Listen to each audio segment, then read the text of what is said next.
Now at 5, the prison psychologist takes the stand in the Delphi murders trial. The details: she says the suspect confessed to her, and why the defense says the jury shouldn't believe her. Rain and storms are the weather impacts in our Thursday forecast. I'll have the timeline.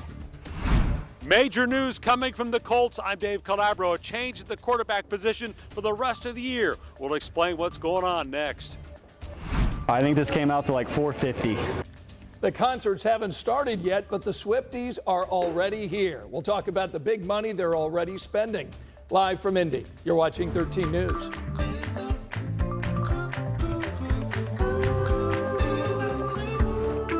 Good evening, I'm Anne Marie, and Scott's in for Felicia tonight. Tonight at 5, we start with the defense in the Delphi murders trial, working today to try to discredit the psychologist that the state called to the stand. So during her testimony, she told the jurors the suspect confessed to the murders of Abby Williams and Libby German in detail.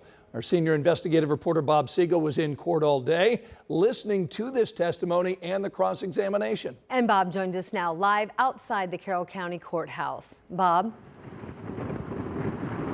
Hi, Ann and Scott. You might remember yesterday we heard from 8 different prison officials who all said that they heard Richard Allen confess in one form or another to killing Abby Williams and Libby German. Well, today, the testimony that the jury heard was by far the most damning testimony that we've heard against Richard Allen.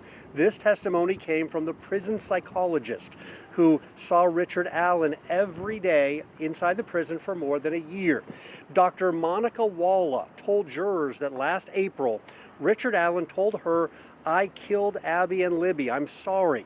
But it was a month later, during another one-on-one meeting with the psychologist, that she says Allen not only confessed, but gave details of the murders. Walla read from her notes, telling the jury what Allen told her. She said he went to his parents' house in the morning, bought a 6-pack of beer on the way home and drank 3 of those beers, and then bundled up and went to the trails. She said that's where Richard Allen saw Abby and Libby and followed them across the bridge. She said Allen then told her he did something with his gun, which he thought might explain how a cartridge from the gun ended up at the crime scene. And she said Allen told her he instructed Abby and Libby to go down the hill.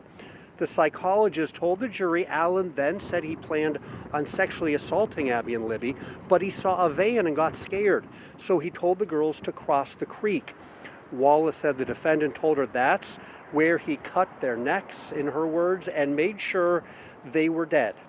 Then covered their bodies with branches and returned to his car, staying off the trails so he would not be seen. Wallace said she heard Allen confess to the murder several times, and she also talked about his state of mind during that time period. She acknowledged she diagnosed him with serious mental illness and that he had an abrupt occurrence of psychotic behavior and acted very strange around the time of the confessions. But much of the afternoon was spent talking about the psychologist's strange behavior. During cross-examination, Dr. Walla told the jury she's a huge fan of true crime and has followed the Delphi case for years.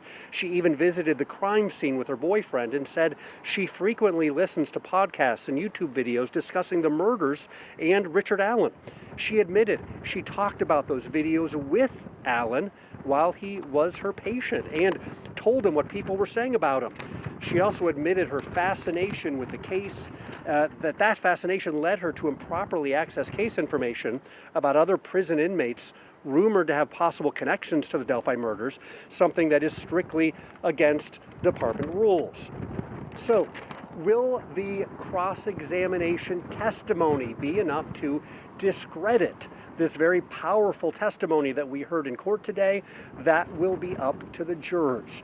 We also want to mention late this afternoon there was a major outburst in the courtroom involving one of the state's witnesses, another witness for the state that silenced the courtroom. Emily Longnecker is going to join me at 6 to tell you about that.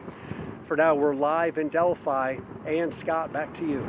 All right, thanks so much, Bob. We'll check back. In the meantime, we want to get you up to date on some other developments in the case today. This coming from the defense, filing a second motion today to seek to allow their Odinism theory in the trial. Richard Allen's attorney said Abby Williams and Libby German may have been part of a ritual killing. The judge previously blocked the defense team from telling the jury about their alternative killer theory after the state argued that investigators dismissed it. They also want to admit evidence concerning two people that they call, quote, third-party suspects. And we're going to take a more in-depth look at the developments in the courtroom today, as we do every weeknight during our Delphi debrief. Bob Emily and our legal expert will be joining me tonight at 10 o'clock over on WTHR Plus. You can watch that every weeknight at 10 during the trial. WTHR Plus is available on Apple TV, Roku, and on Fire Stick.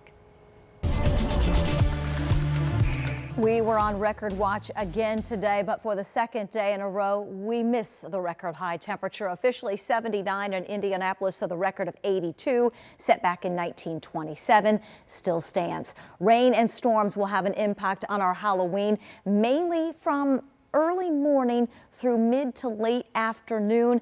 Rain likely. There will be temperatures that will start to fall for the trick-or-treaters. You can track the rain along with us with that live Doppler 13 weather app. You can see the rain developing back to our west. That's where it will stay over the next few hours. We are dry this evening as we get into the early part of tomorrow. This is Thursday at 7 a.m. Rain chances arrive in the western part of the state with some of the steadiest rain from mid-morning to early afternoon. Good news for trick-or-treaters. The majority of this starts to move out. I'll have the continued timeline in a few minutes. All right, thanks so much. And you'll want to make sure that you have the live Doppler 13 weather app ahead of tomorrow's rain. We want to make sure you need everything you need to know for your Halloween forecast. The app is a free download. You can find it in your phone's app store. And once you get it, make sure you check out the interactive radar. That will come in very useful as you track the rain on the 31st.